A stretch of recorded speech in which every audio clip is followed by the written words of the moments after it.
Muito boa noite a todos, sejam muito bem-vindos e muito bem-vindas à nossa terceira reunião do mês de agosto do Grupo Neurotrauma MG. Meu nome é Richard Reis, acadêmico de medicina, e é uma alegria contar com a presença de todos vocês e que possamos ter uma aula de grandes aprendizados. Se você nos acompanha pelo YouTube e ainda não é inscrito em nosso canal, aproveite para se inscrever. Temos também o nosso Instagram no perfil Neurotrauma MG. O tema da reunião de hoje será canal estreito lombar, armadilhas diagnósticas e decisão cirúrgica. Como coordenador da reunião, teremos o Dr. Fernando Luiz Hollenberg Dantas, neurocirurgião e cirurgião de coluna, MD, PhD em Postdoc, e atua no serviço de neurocirurgia do Hospital Biocor, Rede D'Or São Luís, e professor da Faculdade de Ciências Médicas de Minas Gerais. Como palestrante, teremos o Dr. Franz Onishi, neurocirurgião e cirurgião de coluna, médico coordenador do grupo de coluna da neurocirurgia do Hospital São Paulo, da Unifesp, e mestrado em neurociências. Como moderadores, teremos o Dr. Marco Túlio Reis e o Dr. Fábio Santana Carvalho.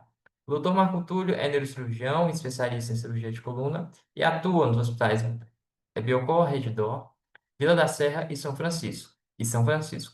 O Dr. Fábio é neurocirurgião, cirurgião de coluna e atua nos hospitais Hoje Lomberes, Socor e Unimed. E a apresentação do caso clínico, teremos o Dr. Bernardo de Moraes Alves, residente de neurocirurgia do quarto ano do Hospital Biocor, Rede D'Or São Luís. Para dar início às apresentações, convido o Dr. Fernando Dantas para iniciar o nosso encontro. Desejo a todos uma excelente reunião. Boa noite. Mais uma vez agradeço a presença de todos. Esse mês está consagrado às patologias da coluna do idoso. Já falamos sobre sarcopenia, fratura osteoporótica. Hoje nós vamos ter o prazer de ter o Franz Onix falar sobre o canal estreito lombar, que talvez seja a patologia mais comum nessa faixa etária. Teremos também o Fábio Santana, que vai fazer a moderação, o Marco Túlio e o nosso residente, o Bernardo, que vai apresentar um caso clínico. Bernardo, se você quiser já compartilhar sua tela, por favor. Joia, compartilhar aqui.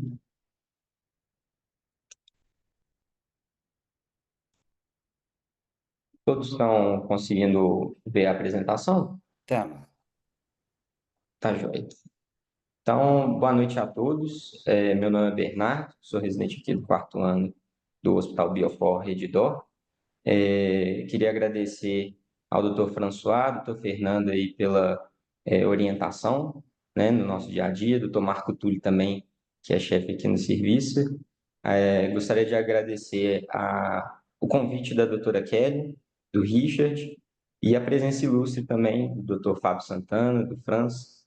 Espero que a gente tenha um bom momento de discussão aqui nessa patologia que é tão corriqueira na nossa prática, né? Então, vou começar com a apresentação. Boa noite a todos também que estão presentes. Começarei com a apresentação do caso clínico sobre o canal estreito lombar aqui do serviço. Então, deixa eu só ver aqui que o meu slide não está passando. Só um segundo aqui. Isso. Então, começamos com um caso clínico, é uma paciente aqui do serviço feminina de 65 anos, com um quadro de lombocetalgia agudizada, né, crônica agudizada, com irradiação para membros inferiores, um quadro de claudicação neurogênica, dificuldade de marcha, mantendo a força preservada dos membros inferiores, com refratariedade ao tratamento conservador, inclusive com denervação e infiltração foraminal. É uma paciente com história pregressa de hipertensão, né, fazendo uso de amlodipino, de hidroclorotiazida, com quadro de obesidade, gastroplastia prévia e ex-tabagista.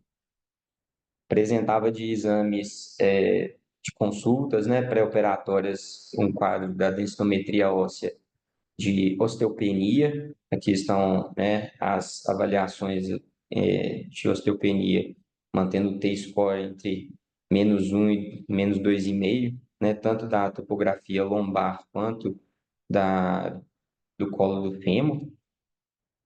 De raio-x, aqui nós temos alguns exames, né, o raio-x panorâmico, né, e também segmentar da coluna lombar, tanto no AP quanto no perfil, mostrando que a paciente já possuía, além da topografia aqui de pedículos, né, sugerindo um canal estreito lombar, a gente também tem no plano coronal um quadro escoliótico, né? No raio-x panorâmico também fica bem evidente aqui o quadro escoliótico. Alguns parâmetros espinopélvicos aproximados da paciente, como incidência pélvica de 50 graus, o tilt pélvico de 19 graus, né? O eslopo sacral de 27 e a lordose de 54. Uma ressonância da paciente de pré-operatório nas incidências de T1, T2, né, e aqui com expressão de gordura e também a tomografia da paciente nos planos sagital. Então a gente consegue ver um canal estreito, né, difuso da topografia lombar, se estendendo desde a região do ápice mesmo, né, da lordose aqui de L1 até L5, né, com algumas protrusões importantes discais, algumas herniações, né, degeneração difusa, mostrando aí alguns pontos com MODIC tipo 2, né, no Fat Suppression aqui também a gente consegue ver de forma mais clara essa composição do canal estreito lombar dela, tá? E aqui alguns pontos de compressão foraminal. Além disso, conseguimos observar também que apresenta pontos de anterolistese, né, em relação L1, L2, retrolistese em relação L2 e L3, e depois anterolistese nos planos consecutivos, né, L3, L4, L4, L5, também tinha esse componente. Avaliando aqui na incidência no axial, em T2, a gente consegue ver essa variação mesmo do canal estreito lombar, difuso, né, em toda a topografia mesmo, vindo aqui desde a topografia de L1 e L2, com algumas compressões foraminais, de L2 para L3, com protrusão discal e conflito radicular bilateral, apresentando também derrame interfacetário, né? De L3 para L4 também com a mesma situação e seguindo aqui com outras compressões foraminais nos níveis mais inferiores, inclusive aqui foraminal à direita no plano L5 S1, né? Então, um paciente com esse quadro degenerativo, com canal estreito, protrusões discais e também com esse ponto escoliótico aí no plano coronal. Como abordagens e propostas terapêuticas, abro a discussão sobre as possibilidades nesse caso de laminectomia, de realizações de artrodese, realizações de fusão nas suas variantes, né? OLIF, PELIF, TELIF, né? Ou de formas isoladas ou de formas conjugadas, formas minimamente invasivas tubulares, ou também abordagens endoscópicas nesse caso. Muito bom, Bernardo. Agora Aí você para. passo a apresentação, né, para o Não, Dr. deixa 2 minutinhos Franz. para discutir. Fábio, quer Ah, falar tá, uma coisa rapidinho? combinado. Se quiser que volte em algum exame também, a gente pode voltar. Podia voltar. Só o último tá com a ressonância, Bernardo. Poder deixar com os axiais? Esse daí é, Esse esse tá daí é. bom. Aham. Posso fazer um comentário? Fábio, pode começar. Bom, é um caso com a coluna praticamente a lombar toda degenerada. Ah, eu não sei o Freud dela, a condição cirúrgica dela. Ela tem um pós-gastroplastia, mas está com idade de 60 anos, 65 anos. E não tem uma osteoporose declarada, uma osteopenia. Então, é um caso assim que eu procuraria conversar com a família, haja vista a escoliose dela, se ela queria que corrigisse a escoliose, que nessa idade dá tempo, com a avançada idade, essa escoliose piorar, aí você perde o gap de corrigir essa escoliose juntamente com os canais estreitos, ou se o paciente quer liberar literalmente só essas raízes com procedimentos pouco invasivos. Esses procedimentos pouco invasivos aí depende da experiência de cada um. Pode ser tubular, pode ser por mini laminectomia, ou mesmo os experts em endoscopia, dá um pouco mais de trabalho, um tempo maior pela modalidade biportal. Realmente é um caso que geraria dúvidas. Boa. Marco Túlio? De fato, é difícil. Eu acho que talvez tentar definir melhor o quadro clínico, no sentido que ela tem lombociatalgia. Eu fiquei na dúvida assim, se ela define bem um trajeto radicular, ou se é um quadro mais difuso mesmo, com a claudicação neurogênica ali, que também parece que está presente, né? Então, talvez o quadro clínico a gente tentar definir as prioridades, assim, qual o tamanho da claudicação, se a dor é unilateral, bilateral, se ela desenha uma raiz específica, para tentar direcionar o tratamento, talvez, para uma coisa mais pontual, onde o sintoma está. Mas se a gente pensar aí no tema da aula, que é um canal estreito, né, e pensando na claudicação neurogênica, um canal estreito multissegmentar, eu acho que a grande dúvida é isso. Eu não tenho experiência com cirurgia endoscópica, quem tem talvez seja uma opção, mas eu teria uma tendência muito grande numa paciente nessa faixa etária, com a escoliose assim não tão crítica, se ela não tivesse um quadro de dor lombar mecânica muito relevante, o sintoma predominante fosse canal estreito, eu acho que eu tentaria dar o benefício da dúvida de fazer uma descompressão por over the top. É difícil fazer nos níveis altos aí, se a gente pegar aí o L2, L3, você vê que as facetas são bem mediais, mas é uma opção.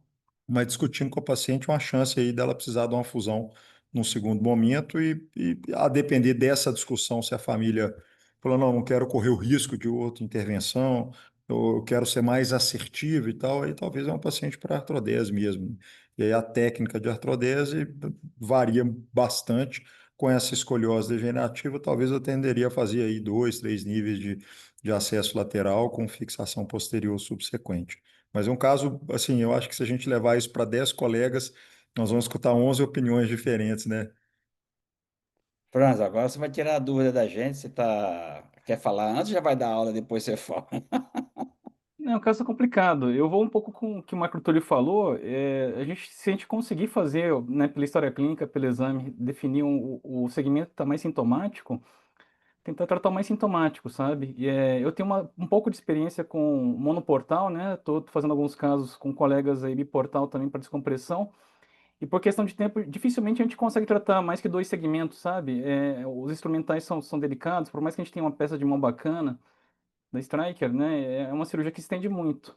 Então, pensar eventualmente no 4-5 que me pareceu mais estenótico, né, do ponto de vista de imagem, aí ver se a clínica bate e conversar com o paciente, talvez ter que estadiar a cirurgia, né, para pensar em uma coisa menor. Tomar muito cuidado com o paciente que já fez cirurgia bariátrica, sabe? Além da questão da insometria, tem outros fatores que levam a crer que o osso dela é ruim, né? Ou a densitometria, né, em pacientes que têm muita artrose, essa paciente tem muita artrose da coluna, né? Ela geralmente ela puxa para cima e não corresponde às vezes à realidade. Então não usar somente às vezes a densitometria óssea, né, da coluna lombar, às vezes usar também o rádio distal do membro não dominante, né, para a gente ter uma ideia mais real de como é que é a qualidade do osso da paciente. Né? E se for pensar, né, um quadro, né, o Bernardo ressaltou bem, não é só central, né, você tem forames também acometidos. E aí eu não acredito também, pessoa que tem osso ruim, sabe, você tentar fazer uma descompressão indireta por acessos anteriores ou laterais. Eu acho que a descompressão direta, tirando a faceta, ela é mais efetiva. Só que aí, necessariamente você vai ter que fazer também, toda a escolha vai ter um pró e contra, né?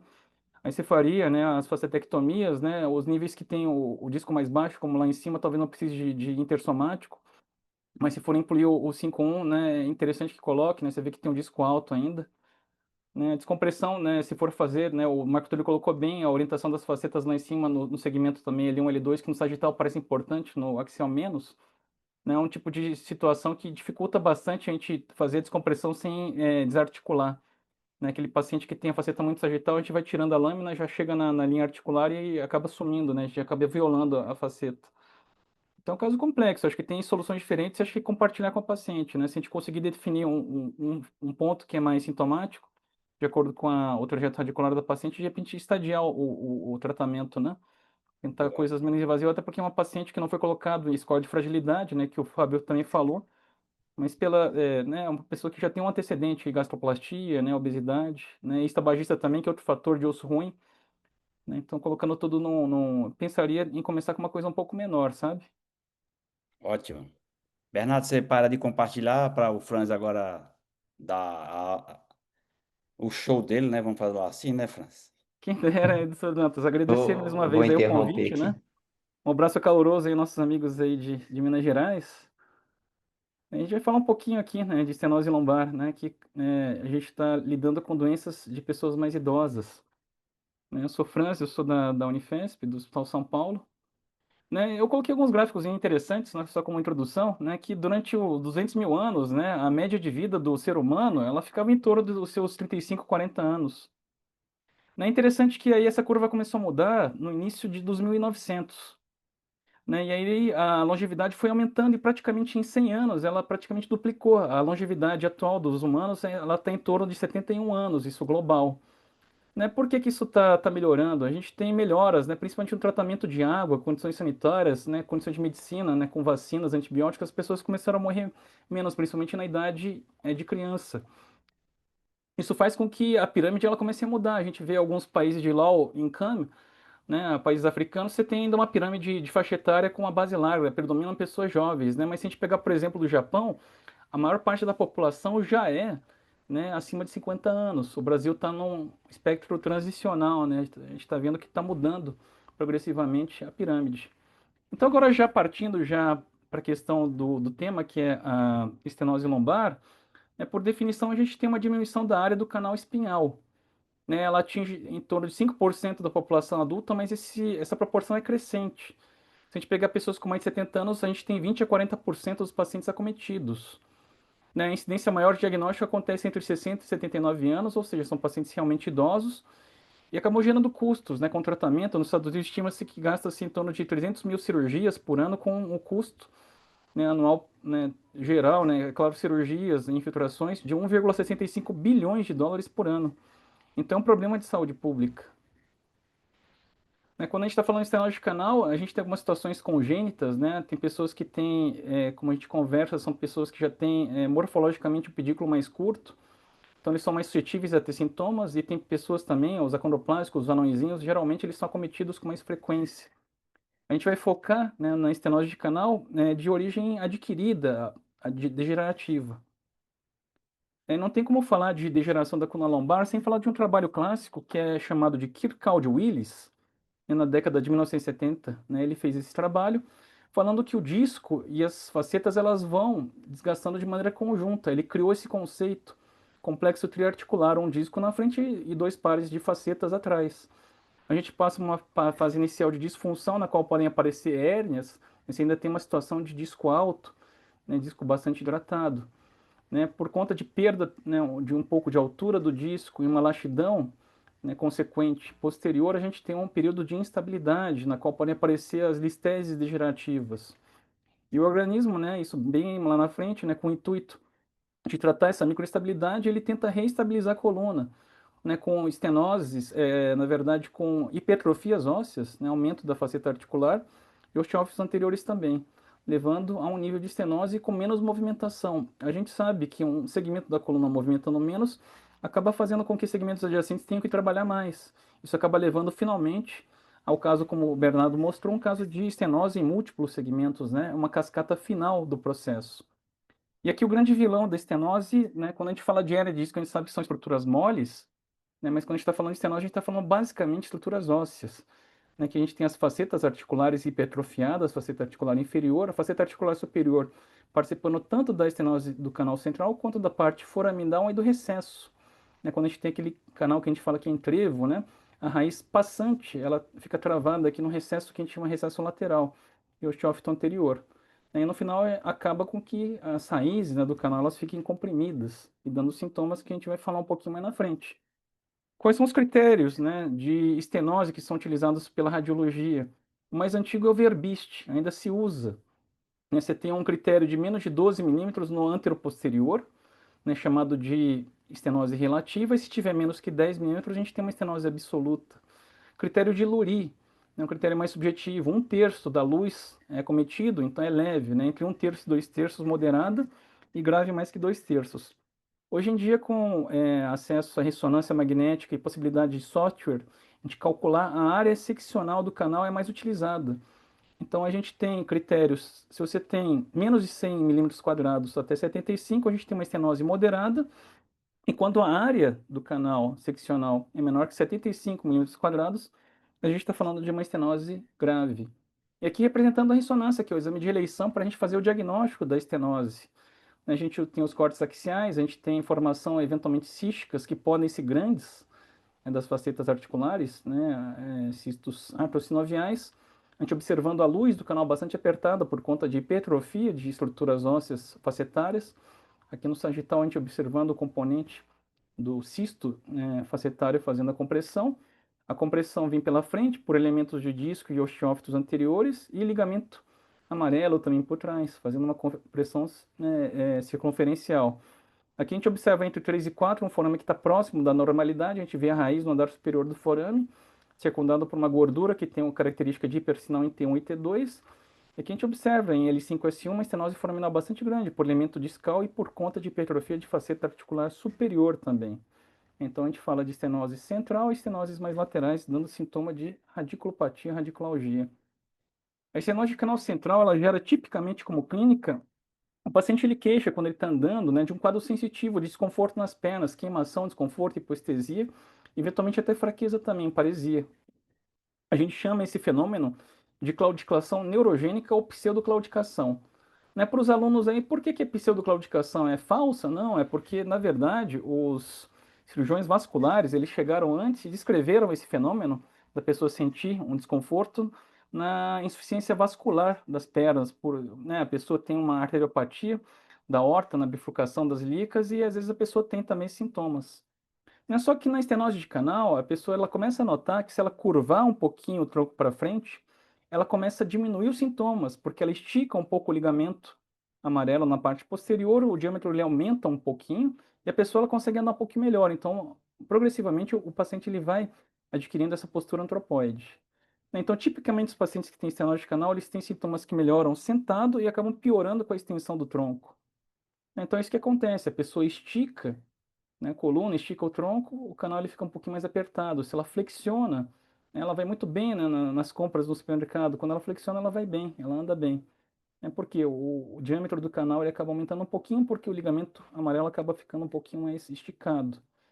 Como é que a gente pode diferenciar isso mais para o nosso público aí, que são os alunos, né? Uma claudicação de origem vascular, você vê um paciente que tem uma insuficiência arterial das pernas, e um paciente que tem uma estenose de canal lombar da parte da coluna, né? Vocês pensando nessa postura antropoide, muitas das coisas aqui a gente consegue matar, né? A pessoa que vai fazer um teste de bicicleta ergométrica, como ele flexiona para frente, o paciente que tem uma estenose neurológica, ele não vai ter dor, porque vai estar flexionado. A pessoa que tem claudicação vascular vai ter dor. A pessoa, geralmente, ela prefere descer uma ladeira. Mas é interessante, o paciente que ele tem uma estenose de canal, ele gosta mais de subir ladeira, porque ele consegue curvar ainda mais o tronco para equilibrar a gravidade. Então, geralmente, subir uma ladeira, a pessoa que tem a claudicação neurológica não tem dor. A pessoa que tem a vascular, ela vai ter mais dor, porque o consumo de oxigênio vai ser maior. Na questão de mudar a composição, na vascular muda pouco, mas é muito notório os pacientes que têm uma claudicação neurológica, eles falam que quando eles estão sentados e flexionam o tronco, eles sentem melhor. É uma coisa que não é muito intuitiva, o que chamam de latência. A latência da claudicação vascular ela é mais imediata. A pessoa começa a andar, começa a sentir dor na perna, desconforto. Alguns segundos depois que ela para, já começa a sentir melhor da perna. A neurológica já não. Alguns minutos, ela é mais tardia. E é claro que tem algumas coisas que são inerentes, né, da insuficiência vascular. Os pulsos podem estar filiformes ou ausentes, né, das doenças vasculares, alterações tróficas também. Né, e se eventualmente você tiver atrofia muscular, ela fala mais a favor de uma insuficiência neurológica.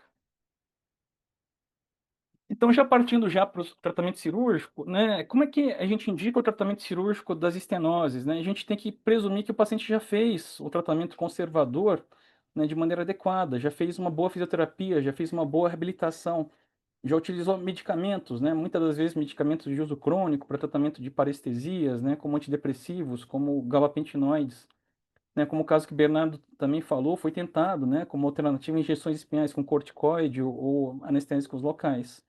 E tem que levar em consideração quanto a doença está limitando a vida também, porque são pacientes que eles têm uma fragilidade. Então, se o paciente está muito limitado, se tem sinais motores, né, a pessoa tem nitidamente uma perda de força ou alteração esfinteriana decorrente. Nessas situações, a gente acaba indicando o tratamento cirúrgico.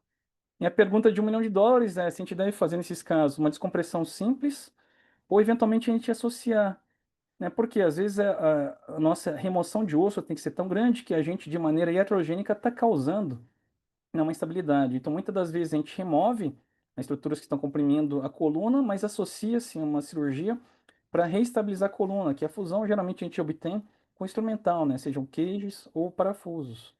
Né? Mas, como foi bem colocado já pelo Fábio, são pacientes que, né, a gente tem que preocupar com a questão da fragilidade. Aqui falando, né, de cirurgias, que é um caso, né, é um caso de deformidade, a gente observar que em pacientes com mais de 75 anos, né, as complicações são muito grandes, né? Em cirurgia de deformidade de coluna, a gente tem 62% de complicação. Quer dizer, a maior parte das cirurgias complica, quer dizer, a regra é complicar, né? E dessas complicações, 38% são complicações graves, ou associadas a dano neurológico, fístula licórica, ou complicações infecciosas, cardiovasculares, respiratórias ou gastrointestinais. Então é uma responsabilidade muito grande a gente indicar uma cirurgia numa pessoa que tem uma estenose canal, mas é idosa, né? Nesse trabalho ele estava analisando as causas de mortalidade associadas à doença degenerativa lombar e os riscos, né, que foram associados a maior mortalidade foram pacientes, né, eles chamam de extra idosos, né, com mais de 75 anos. O sexo masculino foi fator de risco também. Pacientes com diabetes e hipertensão, principalmente quando são descontrolados. Né, curiosamente, também fazendo uma pesquisa, eu vi um trabalhinho falando sobre causas, né, de mortalidade.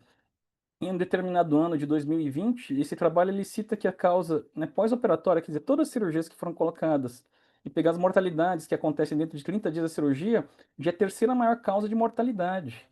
E a idade é um fator de risco, né, inerente à parte, né, dessa mortalidade perioperatória. Então não dá para falar de cirurgia em pessoas idosas sem falar de fragilidade que já deve ter sido tocado. Um dos scores que se usa bastante na literatura é esse score modificado, né? Tem um score modificado. Por que ele é bastante utilizado? Porque ele é simples, é reprodutivo, é fácil. Você vai lembrar quais que são as doenças mais comuns do idoso? É diabetes e hipertensão, cada um pontua um.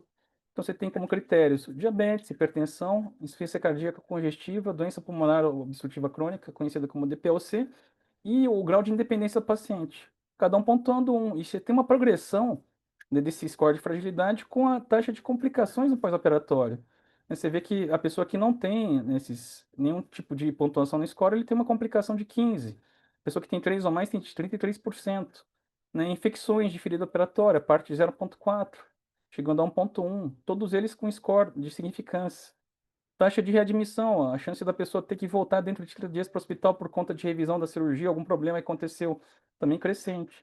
Então é interessante a gente quantificar e estratificar os pacientes quanto à fragilidade.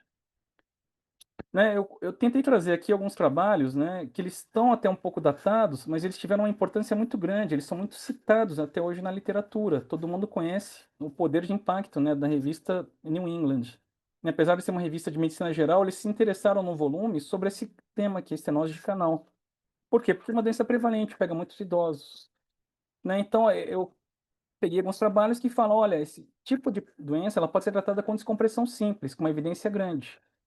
Se vocês observarem aqui, esse trabalho do Peter Fost, ele foi citado praticamente 1000 vezes. Para quem publica, né, sabe que isso aqui é um número extremamente alto. Né? Então, ele tem uma repercussão muito grande, ele tem uma penetrância muito grande no mundo científico. Nesse outro trabalho também foi um trabalho, né, envolvendo descompressão em pacientes que tinham estenose, mas associadas a espondilolistese. Também foi bastante citado, quase 250 vezes. Vamos fazer um pequeno resumo de cada um deles aí. Esse do Forte, né, randomizou 247 pacientes que tinham uma idade média de 67 anos com um follow-up de 5 anos. O que ele falou para a gente como conclusão? Né, independente da pessoa ter, né, a listese, E se você fizer a descompressão ou a fusão, você não teve um ganho, né, operacional, um ganho clínico melhor, um resultado melhor nos pacientes que fizeram a fusão. Você acabou tendo maior tempo de internação hospitalar, maior tempo de custo, maior custo hospitalar, mas não teve benefício. Então ele advoga que para casos relacionados, a estenose deve ser tratada com descompressão simples. Nesse caso, muito se foi falado sobre listeses. Será que a listese é um fator que deve ser considerado? Com certeza sim. Mas aquelas listeses que não têm uma nítida translação nos raios-x dinâmicos, ela pode ser tratada só com a descompressão simples mesmo. Né? Um trabalho também, né, que foi bastante citado, randomizado também, 2 pernas, pacientes que tinham espondilistese degenerativa, né, e nesse caso só de um segmento, 267 pacientes foram randomizados, idade média 66 anos, 2 anos de follow-up, né, os scores clínicos foram exatamente iguais. Só que a pessoa que fez fusão teve uma cirurgia que praticamente dobrou o tempo, né, o tempo de internação também foi maior, 5 contra 3. Ele teve um pouquinho de pacientes a mais que tiveram necessidade de reoperação. Geralmente, os pacientes que fazem reoperação do grupo de fusão, eles têm associação com o segmento adjacente. Os pacientes que fizeram a descompressão simples, eles têm que fazer uma reoperação no mesmo segmento que foi operado pela descompressão. Mas não foi significante. Foi 12,5 contra 9,1. No Congresso de Belo Horizonte, para quem teve, a gente teve a oportunidade de ter o Guga Walla, né, um pesquisador também americano, uma pessoa muito legal, né, a gente pôde observar o trabalho dele, e ele já falou diferente, olha, a gente tem que tomar cuidado com a espondilistese digerativa, quando está associada à estenose. Ele observou num estudo também prospectivo e randomizado, 4 anos de follow-up. Nos primeiros anos parece que não tinha muita diferença, mas depois de algum tempo, o grupo de fusão, ele teve o short form melhor, o Short Form 36 é uma escala, né, de avaliação clínica do paciente que leva em consideração diversos itens, mas né, de maneira sumária, quanto maior a pontuação, melhor está o paciente. Esse OSVER, que também é bastante falado, né, é o ODI, né, o Oswald Disability Index, né, quanto menor tiver, melhor está o paciente. Então, o paciente que fez a fusão, ele tinha um ODI menor, né, no final de 4 anos. E o risco cumulativo, aquele primeiro trabalho, tinha um follow-up de 2 anos, né? Em 4 anos a gente já teve a diferença. Né? Houve uma necessidade de reoperação de 14% dos pacientes que fizeram fusão, mas 34, um em cada 3 pacientes que fizeram descompressão simples na espondilolistese degenerativa, tiveram que reoperar. Então ele alerta para esse problema. Se tem uma espondilolistese degenerativa, considere eventualmente a fusão, porque em longo período, e a gente falando em coluna, 4 anos não é muito tempo de follow-up. Né? Uma taxa de 34% não é desprezível. Né? Mas aí falta um pouquinho desses trabalhos, e eu acho que particularmente a gente pode tentar particularizar cada caso. Não é toda listese que eu acho que vai precisar de fusão, e não é todo caso que não tem listese que não vai precisar. Né? A gente tem que levar em consideração a idade. As pessoas que têm uma coluna mais móvel, né? Se você faz uma descompressão mais ampla, ele tem uma chance maior de desenvolver instabilidade no pós-operatório. Se o paciente já tem deformidades prévias, tome um pouquinho de cuidado, analise com raio-x dinâmico, né? Para ver se não tem uma mobilidade patológica do segmento. Foi falado sobre orientação de facetas. Se a gente tem uma faceta como esse A aqui, que é mais coronal, se a gente fizer uma descompressão, a gente pode tirar até um pedacinho da articulação, descomprimir bem o recesso sem instabilizar. Né? Posto que se a gente tiver uma situação como a C aqui, você tem uma degeneração grande, mas a orientação da faceta ela é bem sagital. Então a gente começa a tirar a lâmina, já invade às vezes já também a articulação. É um tipo de paciente que tem uma chance maior de fazer instabilidade no pós-operatório. Está associado à idade também à altura discal. O paciente que tem uma altura discal muito alta, né, ele tem uma mobilidade maior da coluna, então provavelmente, né, tem uma chance maior de desenvolver deformidade depois de uma descompressão ampla. Número de segmentos, você vai fazer uma doença monossegmentar, a chance é pequena de instabilizar. Mas como esse caso que você está mostrando, se você fizer uma descompressão de todos os segmentos, fatalmente ele vai desenvolver uma deformidade. Até porque ele tem uma musculatura que a gente pode ver, né, depois a gente voltar para os axiais, né, bastante lipossubstituída. Né, o quanto a gente vai tirar de osso, os endoscopistas estudaram bastante aí, aquele conceito do over the top. Quanto a gente pode tirar de osso sem estabilizar? Pode tirar bastante, mas a gente tem que preservar as facetas articulares. E a gente consegue ir até do outro lado, descomprimindo por um único lado. Saúde muscular do tronco tem que ser analisada com ressonância magnética. E, em última instância, a gente tem que fazer um pouquinho de análise do desequilíbrio sagital, que os franceses falaram bastante. Esses conceitos foram muito cunhados pelos franceses. E não dá para falar de planejamento cirúrgico desse paciente sem falar de osteoporose, né? É uma doença prevalente em pessoas idosas. A gente sabe que mulheres têm mais osteoporose que os homens. Né? Em países que têm uma alta prevalência de osteoporose, né, provavelmente por incidência de sol menor, né, e até coisas genotípicas também, a gente tem 12,6% de prevalência de osteoporose em adultos com mais de 50 anos. Se pegar só mulheres, 20%. Né? Então, como já foi colocado, o score T é o mais utilizado. Se compara a densidade do osso do paciente com adultos jovens do mesmo sexo, né? A gente trabalha com desvios padrões, né? Se você tem desvio padrão de 0 até -1 é normal, de -1 até -2,5 você está na faixa de osteopenia, esse amarelo. Se tem um desvio, né, menor que -2,5, você tem osteoporose. Né? Eventualmente você está diante de uma situação que não dá para esperar muito, uma urgência, né? Você não pode trabalhar. Hoje em dia a gente tem medicações que atuam bem na parte do metabolismo ósseo, né? A gente pode esperar eventualmente uns 6 meses para situações eletivas, fazer um romosozumab, o Event, né? E a pessoa ganha um pouco de qualidade de osso. Né? Mas se não tiver umas estratégias que a gente pode utilizar em fixação de pessoas mais idosas, é o osso com fenestração e injeção de cimento. Né? Por mais que revisões sistemáticas mostrem que a gente tem uma taxa relativamente grande de vazamento de cimento nesse tipo de estratégia, 21%, as complicações graves associadas a esses vazamentos foi pequena. Então, se usado com cautela, é um armamentário interessante para esses pacientes. Falar um pouquinho de equilíbrio sagital, né? O equilíbrio sagital, esse conceito de a gente olhar a coluna como um todo, não como um segmento só. A coluna normal tem que ter a cabeça, né, sobre o ombro, que tem que estar sobre a pelve, que tem que estar sobre o calcanhar. E à medida que a pessoa vai envelhecendo e vai tendo alguns processos patológicos na coluna, ela pode desequilibrar, fazendo com que o sacro fique vertical. A gente tem uma flexão patológica do quadril do joelho. A pessoa no final começa a ter dificuldade de uma mirada horizontal, começa a olhar tudo para o chão.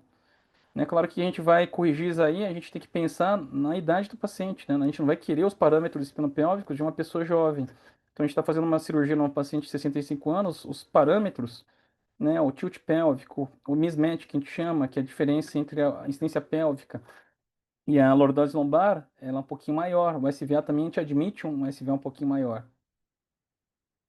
Antigamente a gente fazia muita osteotomia, né? Nesse caso a gente batia, né, o formão, né? A gente tentava juntar eles para fazer uma cunha, a gente planejava, tem alguns programas aí para planejamento de cirurgia, né? O quanto a gente tem que ganhar, né, de lordose pelo segmento, né? Só que a gente tem que, né, tá atento à morbidade do procedimento, né? A quantidade de sangue que se perde numa PSO, mais de 2 litros de sangue, né? Às vezes é melhor você conjugar osteotomias menores, né, como a Smith-Petersen, do que fazer uma PSO que a gente ganha um nível bastante ângulo. Então, às vezes é melhor fazer osteotomias menores, multissegmentares, né, que a gente tem uma taxa de complicações menor do que uma PSO única, né, e no final atingindo mais ou menos o mesmo ganho de ângulos. Né. Então, foi falado também sobre a vértebra que a gente deve fazer, né, eventualmente se a gente for para a via posterior para corrigir o equilíbrio sagital, né, a gente pode fazer, né, geralmente é mais fácil fazer em L3, né, a gente tem raízes menos eloquentes, né, o acesso também é mais fácil, musculatura menos densa. Mas para ficar mais harmônico, a L4 é melhor. Lembrando aquelas curvas de Russoli, a maior parte das Russoli são 1 e 2, a gente tem o ápice da lordose lombar em L4 ou L5. Então, para ficar mais harmônico, para ficar mais fisiológico, né, fica melhor a gente fazer em uma vértebra mais baixa. Né? E a gente vai migrando, às vezes, para umas situações de desequilíbrio sagital com estenose múltiplos segmentos, parecido com esse caso que foi mostrado aí, e houve necessidade de realmente tratar vários segmentos e um desequilíbrio sagital também bastante importante. Então a gente faz, né, a estratégia de vias anteriores, né, com o ACR, a gente tira os ligamentos longitudinais anteriores, a gente consegue fazer uma correção hoje com cages mais lordóticos, né, evitando o sangramento que a gente tem por via posterior, mas atentando, né, a gente fez uma revisão recente que existem complicações também do acesso anterior, não deve ser banalizado, é mais fácil, mas tem complicações. Uma coisa que é interessante, que eu vou terminar com esse fenômeno, doutor Dantas, é a questão do realinhamento da coluna em pacientes que têm a estenose. Como é que a gente vai saber se a pessoa tem realmente uma deformidade do plano sagital ou ele está fazendo uma coisa compensatória? Ele descobriu que ficando um pouquinho curvado para frente, ele fica melhor. Será que é uma deformidade fixa? E alguns trabalhos começaram a citar esse fenômeno, descrever, né, as pessoas que tinham o desequilíbrio sagital por conta, né, desse critério de SVA maior que 50 e tinham estenose, mais ou menos metade dos pacientes que faziam a descompressão simples tinham melhora do SVA no pós-operatório, ficavam com SVA normal. Esse trabalho ele ressaltou a necessidade de a gente analisar como é que está a qualidade da musculatura, né, que fica em volta da coluna. Se a musculatura está boa, a chance dele recobrar essa postura é grande. Foi um fator de bom prognóstico. Nesse trabalho também cita mais ou menos a mesma porcentagem. Os pacientes que tinham desequilíbrio sagital em estenose de canal, 25 pacientes foram submetidos à descompressão simples, em torno de 11, quase metade, né, retornaram a um balanço equilibrado. Né? Então, ó, eles ressaltam, às vezes a pessoa está curvada para frente, mas não é porque ela tem uma deformidade fixa do plano sagital, ela tem uma atitude compensatória e muitas vezes voluntária. Né? E desses trabalhos que a gente pode colocar a pergunta também, poxa, mas como é que eu vou saber, Fran, se eu vou descomprimir só esse paciente que está muito curvado para frente, ou se eu tenho que fazer uma cirurgia, tem que fazer uma PSO, tem que fazer acessos anteriores com cases hiperlordóticos, né, ou acessos laterais. O primeiro deles, a gente pode fazer esse mismatch, naquela diferença entre, se tiver um mismatch muito grande, então a chance, né, de você descomprimir e melhorar é pequena. Então, os fatores de bom prognóstico para descompressão simples, se você tiver um mismatch menor que 20 graus, se você tiver o SVA menor que 80, e se você tiver uma boa musculatura, então, em resumo, você pode tentar fazer uma descompressão simples, mesmo que ele tenha, né, aparentemente um desequilíbrio sagital. Então, como resumo da ópera, né, falando da estenose de canal lombar, lembrando que a incidência é em idosos, e em idosos, quando a gente vai planejar alguma coisa, tem que pensar em fragilidade. A gente pensa em fazer o bem, mas às vezes a gente empurra o paciente para um beco que não sai mais. Então, analisar uma ferramenta que é bastante simples de utilizada, e por isso ela é bastante citada em trabalhos, esse Frailty Score, né, de 5 pontos, né? A descompressão simples, ela funciona em muitos dos casos, a gente tem que estratificar, olhar aqueles detalhes que a gente colocou, né? Idade do paciente, a altura do disco, a quantidade de níveis, orientação das facetas, nem necessidade de instrumentar. Se tiver que instrumentar, analise fatores que falem a favor de instabilidade, faça um raio dinâmico, né? Observe com cuidado. Né? E muito cuidado, vá armado, né? Para você estar, eventualmente, você tem até uma densitometria que fala que não está com osso muito ruim, mas a gente surpreende às vezes, né? Você vai colocar o número 2 lá, ele passa como se estivesse na manteiga, né? Então, né, se você tiver a oportunidade de pedir, peça o seu parafuso fenestrado com injeção de cimento. Se for uma situação eletiva, né, converse com o seu reumatologista, endocrinologista, porque hoje tem medicações que mudam bastante a qualidade do osso. Os bisfosfonatos antigos, eles demoravam muito e não melhorava a qualidade do osso, ele mantinha. Né? O Prolia e o denosumab, realmente eles ajudam bastante o cirurgião. Mais uma vez agradecer e a gente vai ver o que que o Bernardo fez então com o caso, né, doutor Dantas? Vamos ver agora, né? Ela estava com qual fragilidade? Você vê, ela era hipertensa, né, Franz? Ela era diabética, né?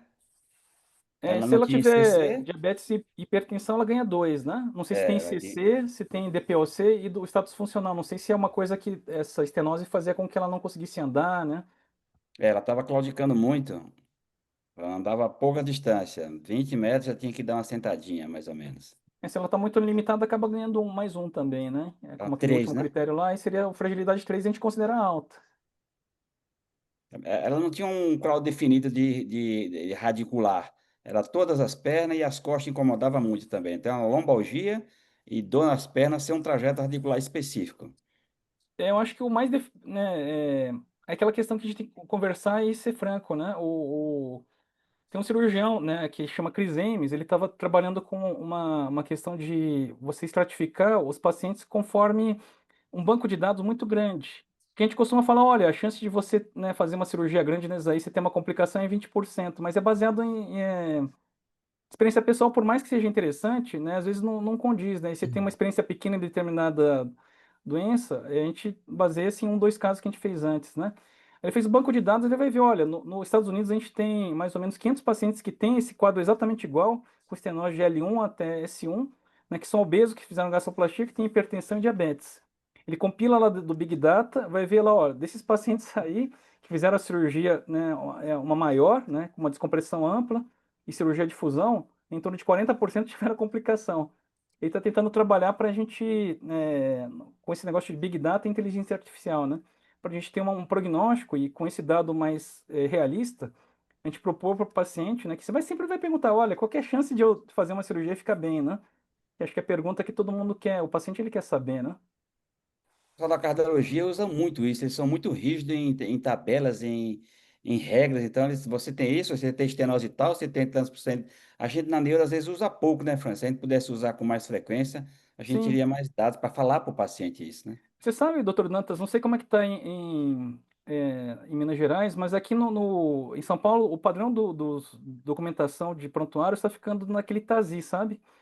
Tem alguns concorrentes que querem ver também. E eles estão começando a trabalhar com esse Big Data também. Claro que tem toda essa questão do proteção de dados, né? Mas dados que não são muito sensíveis, e desde que você omita a possibilidade de identificação de um paciente, eles começam a compilar, e aí eles estão começando a pensar nessa questão do Big Data do Brasil também. Tem um projeto para o SUS também que eles estão tentando fazer. Quer voltar ao caso lá, Bernardo, por favor? Vou compartilhar aqui novamente.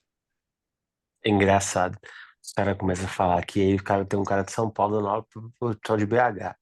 Aí o cara de São Paulo, os caras falando que de compilar dados para Vocês poder estão me fazer do ouvindo? SUS e tal. Na hora Vocês que o cara conseguem me ouvir? começou, aí o cara de Volte, Minas. volte, volte o Então tá caso, né, bom, Bernardo? vamos Só para voltar pro lembrar. caso. Quando fala de fazer Vou voltar estudo, aqui de o fazer caso. negócio, os caras não. Deixa eu só ver aqui se está certinho. É só voltar, Bernardo.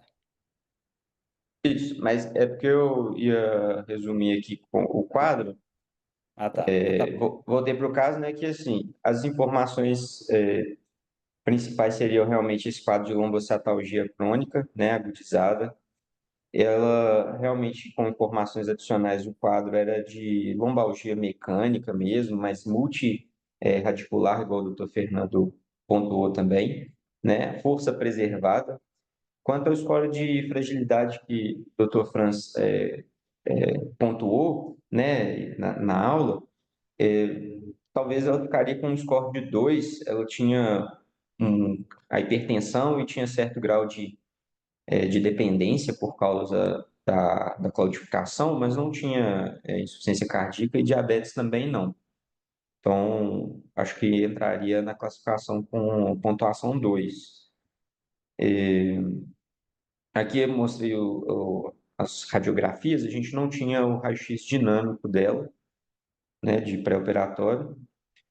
E quanto aos cortes axiais, também o Dr. Franz pontuou na aula, ela tinha um grau de lipossubstituição, sim, considerável, né? Quando a gente consegue ver aqui difusamente nos níveis, né?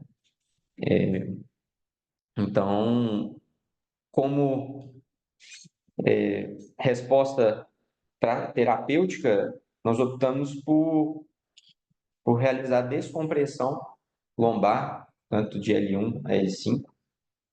Fizemos também a artrodese com fixação dos parafusos de L1 até L5.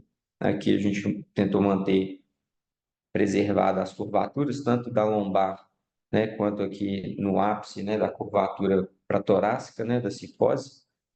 E ela não tinha um mismatch tão alto, que o Dr. Franz também colocou, né, quanto a incidência pélvica e a lordose. Era um mismatch de 5, se não me engano, 5 graus.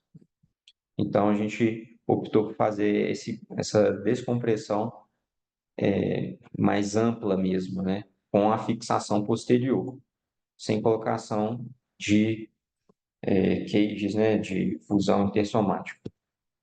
Aqui a gente tem também a tomografia com a reconstrução 3D para demonstrar o posicionamento dos instrumentais. Não tivemos nenhum problema também na monitorização, que foi realizada intraoperatório. O paciente ficou muito bem do pós-operatório, teve alta sem nenhuma queixa álgica assim, tão importante, foi deambulando, estava muito satisfeita, né, doutor Fernando? Ela foi de alta com, acho que 4 ou 5 dias, se não me engano, de pós-operatório, e sem nenhuma outra complicação assim mais importante do ponto de vista técnico cirúrgico. Fábio, o que é que vai acontecer com esse caso aí? Bom, Fernando, ele não precisava tanto de ganho de lordose, né? O mismatch dele estava bom, dessa paciente. A montagem, tecnicamente, ficou boa. A questão que eu considero é que ela já tem uma osteopenia e, em alguns casos, em alguns níveis, eu diria, a questão do suporte anterior. Já que você fez uma via posterior, colocar um cage tipo T-Leaf em um, dois ou até três níveis, para você ter uma margem melhor de fusão. Você poupou L5 e S1, pelo que eu vi aqui nos exames, o que está correto. Agora, eu não sei, assim, a médio, a longo prazo, essa artrodese, sem um suporte anterior, como é que ela vai se comportar? E foi parada aí que L1 que vocês pararam, não é isso lá em E cima? 12. T12. T12, né? 12. É, T12. L1, Perdão, foi T12. T12 L5. T12, se vai ter um PJK no futuro, também são questões que a gente tem que considerar. Essas são minhas considerações. O que você faria nesse caso específico? Eu colocaria pelo menos, Fernando, já que você fez uma abordagem posterior e montagem grande assim, você pode colocar uns 2 cages para dar suporte, principalmente nesses níveis baixos, que tem uma taxa de fusão melhor. O que já aumenta o grau de morbidade, Fábio? Hein? Aumenta a morbidade dela? Aumenta o tempo cirúrgico, sangra mais, aí é aquela consideração do frailty, né? Mas 2 níveis de cage para um suporte eu consideraria. Eu não tenho acesso fácil, já que ela tem um grau osteopênico, esses parafusos canulados que eu coloco cimento e tem um grau de fixação maior, eu não tenho acesso fácil. Marco Túlio? Então, de fato, assim, com um quadro clínico mais esclarecido, com lombalgia mecânica associada, um claudicação neurogênica, com padrão de dor que não dava para definir uma raiz, etc. Outra coisa que chama atenção no exame é que não é só uma estenose adquirida, né? Ela não tem tanta hipertrofia ligamentar, o ligamento amarelo não está tão hipertrófico e é uma estenose grave, assim. Então, Quer voltar na imagem lá, Bernardo? ela tem um componente de pedículo curto também, de estenose congênita. Isso torna o desafio da descompressão over the top bem, é uma indicação bem mais restrita, né? Esses pacientes com pedículo curto, a gente não tem muita opção a não ser fazer arterectomia bilateral, laminectomia, né? O beabá de sempre mesmo, né? Então, eu acho que a indicação foi bem feita pelo contexto do quadro clínico, pelo contexto da imagem. É, eu acho que a conduta é mais ou menos essa mesmo. Eu queria elogiar o Fran aí pela revisão que ele deu também e dizer o desafio que é a literatura, né? Você vê um caso desse, a literatura não nos responde o que a gente deve fazer. Se a gente pegar o estudo sueco, ele analisou, né, estenose de 1 ou 2 níveis com ou sem espondilolistese. E as opções de tratamento é laminectomia, que a maioria foi laminectomia simples mesmo, de linha média, versus fusão instrumentada posterolateral, sem queijo intersomático. Então, você vê que não se aplica a esse caso, né? E quando a gente pega o outro estudo do Gogoala, né, o Sleep Study, a gente pode, os dois trabalhos publicados no mesmo ano, né, em 2016, com resultados completamente distintos. Um sugerindo que adicionar a fusão não fez diferença, o outro sugerindo, claro que na associação de espondilolistese, né, e o outro sugerindo que se na presença de espondilolistese, talvez a gente deveria considerar a fusão como primeira opção. Mas os mesmos dados a gente pode interpretar de duas formas, né? A gente pode falar, olha, eu prefiro fundir porque 1/3 dos pacientes descomprimidos simplesmente precisaram de fusão posterior. Mas se a gente parar para pensar, 2/3 dos pacientes, ou seja, praticamente 70% dos pacientes com descompressão simples, tiveram uma evolução com a queda, uma melhora da qualidade de vida no SF-36 muito significativa.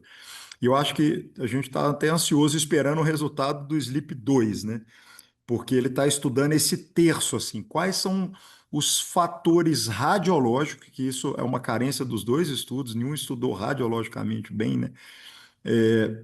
O que- Qual que é o critério radiológico para a gente tentar identificar qual o paciente da estenose com ou sem listese que tem um risco de instabilidade e que possivelmente precisaria de uma cirurgia de revisão num segundo momento com a fixação. Então, você pontuou bem aqueles critérios, parece que o trabalho está apontando aí para faceta, né, na alinhação, no alinhamento coronal, ela com mais de 50 graus, uma altura discal grande, assim, acho que acima de 6,5 milímetros, se eu não me engano. São dois critérios relevantes, e a presença de mobilidade no raio-x dinâmico, que nem sempre a gente faz, né? Então, raio dinâmico também é um critério, talvez, de insucesso aí para descompressão simples quando a gente tem mobilidade acima de 3 milímetros. Mas é um desafio, né? Você vê que dois trabalhos com resultados distintos no mesmo ano e nenhum dos dois responde à dúvida da vida real, que é pegar esse paciente no consultório e bater o martelo do que a gente vai fazer, né? Então, mas excelente revisão, discussão. O caso, você vê que ele saiu da caixinha, né? A gente discute, discute, discute e bate na trave de novo, assim, para definir a conduta. Então, muito legal a discussão. Fran, você ainda usa muito MLTC? Ajudaria em alguns casos. Nesse aqui, MLTC dinâmica, você usa, Franz? Então, em LTC a gente está tentando submeter um, doutor Dantas. A gente tem usado para alguns casos que já tem instrumentação prévia, sabe? Né? Esse caso, por exemplo, eventualmente, esse caso daqui a 3, 4 anos começa a ter alguns sintomas, sabe? E aí, aí ele acho que ele pode ajudar, né? Porque pelo artefato, né, a ressonância ela fica com muita imagem, mas não tem usado muito não, né? Às vezes em instrumentações, às vezes, né, a criança fez uma instrumentação quando era pequena, ou os casos do Sérgio, né? Que aí depois na vida adulta começa a ter algum tipo de problema, aí a ressonância acaba não vendo nada, até porque eu acho que a densidade de metais que eram mais suscetíveis antigamente era maior, e aí a gente pega o paciente que tem artrose há 10 anos, aí ressonância fica um borrão só, né? Aí eu acho que tem papel sim da mielotomo. Outra coisa também, aí eu falei com um pessoal que mexe com deformidade, aquelas quando a coluna tá uma cobra muito torta, você vai fazer ressonância você não entende. Aí a mielotomo com reconstrução ela pode ajudar, porque consegue ver o canal como uma coisa só, né? E na ressonância, eu acho que tem como fazer formatação, é, o radiologista consegue fazer uma coisa, mas a mielotomo ela fica mais palatável para o cirurgião normal, né? O Fábio colocaria mais dois queijos. O Marcos não falou o que ele ia fazer. Agora vocês, o que você faria diferente nesse caso, Fran? Ou faria a mesma coisa? Eu acho que, né, uma alternativa seria sim, viu, doutor Dantas, né? A questão, pelo que entendi, uma doença multirradicular, os sintomas não davam para ser, responsabilizado um segmento só, né, uma doença em vários segmentos, né, vocês elegeram os corretos, eu acho. Tem as questões que o Dr. Fábio falou, né, separar em T12, a chance de uma PJQ ele existe, né, até porque tem uma deformidade prévia também, ele tem uma escoliose gerativa. Né, pessoas um pouco mais agressivas talvez tivessem terminado em T9, né, mas também não é 100%. Aí você faz uma artrodese longa em uma pessoa que tem osso fraco, né? É um fator de risco independente também para ter a falência, né, do segmento proximal para os meninos que não entendem, né? Tem alunos aqui também. Você faz uma fixação longa, aí o que acontece? O segmento logo onde terminou, né, que não está, né, com fusão, não está com parafuso, ele começa a se fotizar e em muitos dos casos tem sintoma. Né? Então, a gente tenta parar numa situação, né, longe do ápice da cifose torácica e longe da transição tóraco-lombar, né, longe de T10 até L2, é uma das coisas que às vezes a pessoa faz, né? Só que aí a gente acaba aumentando a morbidade também, volta para aquela discussão, né? Será que vale a pena fazer uma cirurgia maior? O Dr. Fábio falou também sobre a questão de como é que a medicina dá voltas, né? Antigamente o pessoal falaria que é proibitivo você fazer uma fixação longa parando em L5. Eu aprendi isso na residência. Porque você falou, poxa, L5 assim, já é um disco que vai dar muito problema, que já dá naturalmente muito problema, você parar lá, certeza, um ano depois o cara vai ter. Mas aí o pessoal começou a estudar o papel da importância, né, dele se acostumbrar um pouquinho e evitar um problema maior que a saculeite, a dor sacroiliaca. Quando você funde o segmento L5S1, né, a quantidade de pacientes não é pequena, não. A pessoa fica com uma dor chata no bumbum, né, no glúteo baixo, na dor lombar baixa. Então, sempre que puder, né, e tiver um disco saudável, que é o caso, ele é um disco alto, para L5 também. Mas acho que é um caso difícil, viu, doutor Dantas? Mas eu ficaria próximo do que vocês fizeram, sim. Ô, Fernando, eu, eu tô numa vergonha danada, porque de- você postou o caso, na hora que postou o resultado, eu falei, puxa vida, é aquele caso que eu operei com o Fernando semana passada, que a gente... Foi E esse, aí, foi assim, outro. No outro dia teve um parecido. olha só, igualzinho, né? Esse foi um homem que a gente operou e essa aí é uma mulher. Dois casos iguaizinhos. Impressionante, no mesmo semana. Foi muito boa. Acho que foi. Ô, Frank, qual é o limite de descompressão simples que a gente pode fazer em canal estreito? O número de níveis, mínimo. Então, deixa eu só fechar. Eu estava vendo aqui que tem uma perguntinha, depois a gente pode de repente ver, né? Ou alguém perguntou se poderia parar em L1, né? Mas Geralmente o pessoal fala, doutor Dantas, que até 2 níveis vai bem, mas aí, como eu falei, hoje a gente tem técnicas Não, que foram você, as pessoas não, você.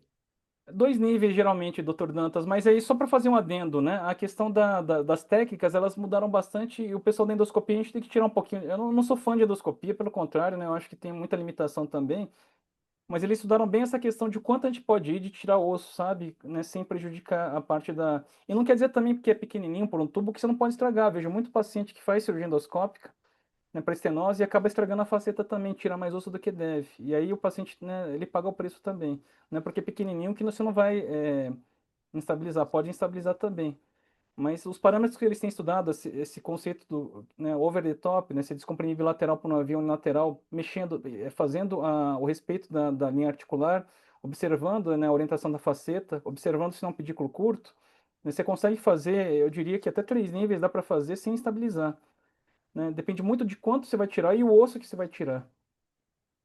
A pergunta é do Antônio Carlos perguntou: o disco T12L1 estava com boa altura, o canal estava com bom calibre. Seria válido parar em L1, ao invés de chegar em T12? O balanço ele está bom, né, Bernardo? Eu estava vendo lá. Em teoria, né, a chance tem alguns fatores associados a pedir que, né, o paciente idoso osteopênico ele tem uma chance, né? É uma alternativa. Se você falando, poxa, eu não tenho uma deformidade do plano sagital muito grande, eu quero parar mesmo na transição porque eu não quero estender para torácica. Só que eu vejo que tem risco, sabe? Mesmo parando em 12, né, o tempo vai dizer, né? A gente não tem a bola de cristal. E aquela questão também, né? O Marco Túlio colocou bem, né? O copo ele tá meio vazio ou tá meio cheio. 30% não é pouco. Mas por outro lado, né? Tem 60 por 2 terços que não fizeram a fusão, fizeram uma cirurgia bem mais rápida e tão bem também depois de 4 anos, né? Então, será que é melhor você tentar parar em L1 e se tiver, né, tendo sinais de disfunção da junção, né, tá começando a se fotizar, você faz uma progressão? Ou você já vai de cara, né, já vai fazendo uma fusão de T9 e ilíaco, por exemplo, né? São perguntas que ainda não tem uma resposta também definitiva. Boa, muito bom. A discussão foi excelente. Fábio, quer dar os comentários finais? Bom, o seu residente falou que o paciente teve um grau de dor moderado, saiu satisfeito da cirurgia. Radiologicamente, tá até bonita a cirurgia. E o paciente estando satisfeito, tendo voltado às atividades de vida diária dele normal, melhorou da marcha, tá tudo certo. Agora, é um tipo de paciente que eu, assim, é minha visão pessoal, eu não dou alta do consultório, porque eu não sei o que vai acontecer. O Franz colocou aí, eu não sei, daqui a um ano, daqui a 8 meses, um ano e meio, se vai ter alguma lisa em torno dos parafusos, se vai ter um PJK.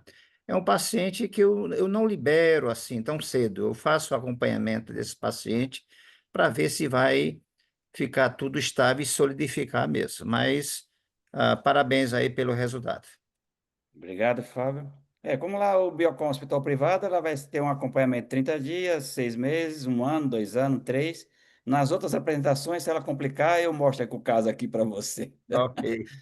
Marco Túlio, quer finalizar algumas considerações? Não, eu acho que esse talvez eu estava vendo um trabalho, é a segunda doença espinhal mais tratada hoje na América do Norte, né?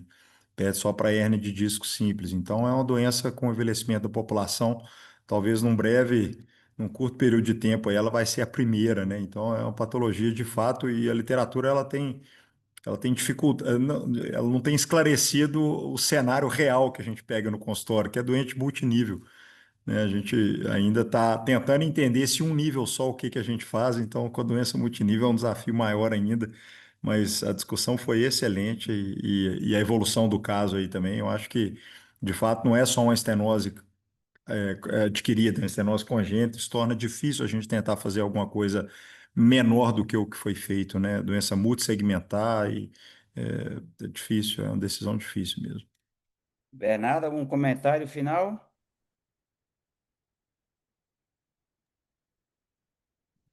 Foi uma cirurgia muito boa, né? Cirurgia de muito aprendizado. E queria agradecer mesmo a oportunidade, as discussões aí diárias, né?